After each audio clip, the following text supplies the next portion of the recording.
One obvious topic that might be on a lot of people's minds, Medicaid, Social Security. What are your thoughts on those programs, where they stand, what you're worried about? Are the worries real? Well, look, I think to Social Security, you sort of hear it in what Senator Reid and Senator Whitehouse just said. If you break the foundation, you can say, well, this thing is unstable. And that's part of the mission in the dismantling and the destabilizing actions that they've had at the Social Security Administration. All right, let's make everybody verify their eligibility in person. Now they backtracked from that, but that was very loud. That was a statement saying, you know, we don't trust you. They call recipients, people who complain about the system, fraudsters. And I'm not making that up, you know. And then they say, we're going to fire a bunch of the people who answer the phones. We're going to make it harder to actually be serviced. And then, you know, you have uncertainty. Am I going to get my check this month? Think about the number of times you had your employer be a day late in paying you, and what that does, the destabilizing effect of that. Now, this is a deserved, earned benefit.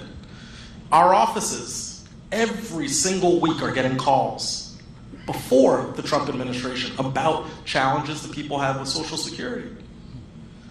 And this is something that we have had to fund at a higher level to make sure that benefits are effectively delivered before this moment. But now the Trump administration is going in the other direction. And so they are building a rationale for privatization. They will privatize elements of it, for sure. Guaranteed. And this is all a prelude to what they want to do to Social Security. We should be doing the opposite. Funding it at a higher level. Senator Whitehouse has a piece of legislation in the Senate. I'm on as co-sponsor of legislation in the House to do what we should do by having the wealthy pay more, bump that cap on the payroll tax up further, and get it done, and extend the life of the trust fund. On Medicaid, right, you see them talking about it in a very circumspect way. Let's talk about work requirements. Able-bodied people. That is, if you hear that, that is a signal that they are trying to cut benefits. When we know a significant part of the Medicaid population is that expansion universe who got it because of the Affordable Care Act.